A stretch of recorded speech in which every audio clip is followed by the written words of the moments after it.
Hello and welcome back to the second episode of Real versus Real. In this series, we take a deep dive into biopic movies, looking at what happens in the film and how accurate it is to real life, and then looking at how successful it was with audiences and critics. In this episode, we're going to be looking at the movie Oppenheimer from 2023. If you want a quick recap on how this video is going to work, check out episode 1, which covers Eddie the Eagle. So without further ado, let's get straight into this. The movie follows Robert Oppenheimer, a theoretical physicist who becomes known as the father of the atomic bomb. The movie begins with Oppenheimer as a young student studying physics in Europe, struggling with anxiety and pressure while trying to find his place in the scientific world. He eventually moves to the United States and begins teaching physics, where he gains a reputation as a brilliant but complex scientist. As World War II begins, the United States becomes concerned that the Nazis are developing a nuclear weapon. Because of this, Oppenheimer is chosen to lead the Manhattan Project, a secret government operation to build the world's first atomic bomb. Oppenheimer soon accepts the role and gathers a team of the top scientists at Los Alamos in New Mexico, where they begin working on the bomb in complete secrecy. Throughout the project, Oppenheimer faces pressure from the military, political tensions, and moral concerns about the power of the weapon that they're creating. The team eventually succeeds in building the first bomb, leading to the Trinity tests, the first successful nuclear explosion. After witnessing the explosion, Oppenheimer realizes the true destructive power of what he has created. The United States then drops the atomic bomb on Hiroshima and Nagasaki, effectively ending World War II.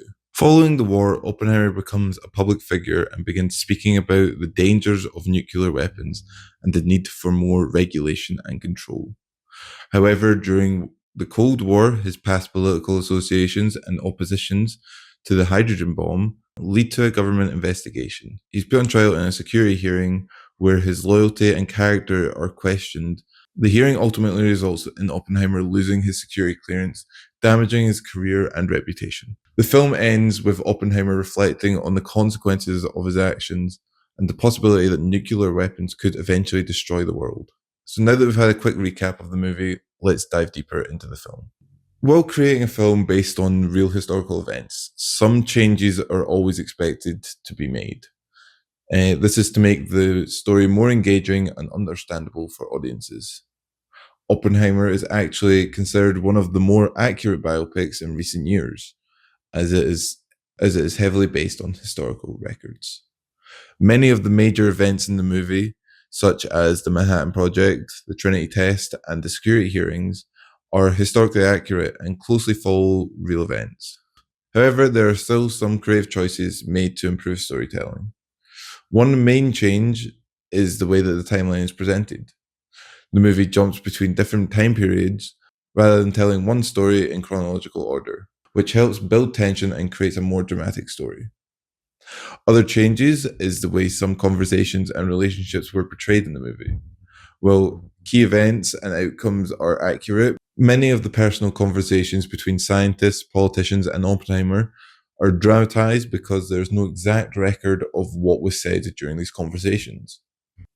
The security hearing is also presented in a very dramatic and intense way, although the real hearing was more bureaucratic in nature. Despite these changes, the film remains very close to real historic events and is widely praised for its realism and attention to detail. Oppenheimer was also extremely successful both critically and commercially. The film made over $900 million worldwide, making it one of the most successful biopics of all time. It is widely praised by critics for its storytelling, cinematography, and soundtrack, especially for some of the performances such as Cillian Murphy, who portrayed Oppenheimer. The film also won multiple major awards, including the Academy Award for Best Picture, Best Director, and Best Actor. Audiences also responded very positively, many praising the film for being an intense, emotional, and visually impressive story.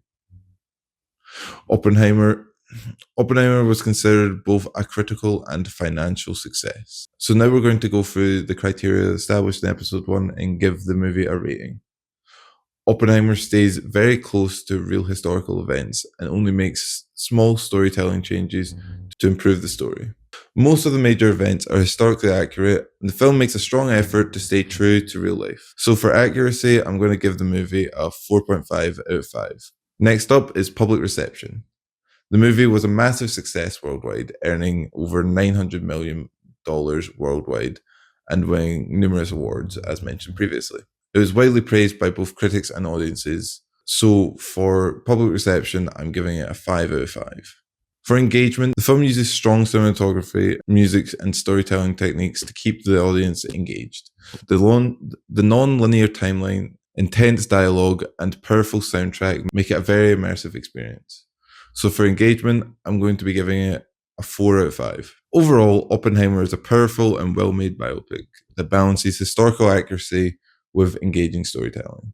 I would definitely recommend watching it for anyone who's interested in history, science, or biopic films. So final score for the movie, I'm going to give it a 4.5 out of 5. That's where I'm going to wrap up this episode. Be sure to check out episode 1, which covers Eddie the Eagle, and be sure to check out the next episode when it's released. Thanks for watching. I've been Ryan, and I will see you in the next episode.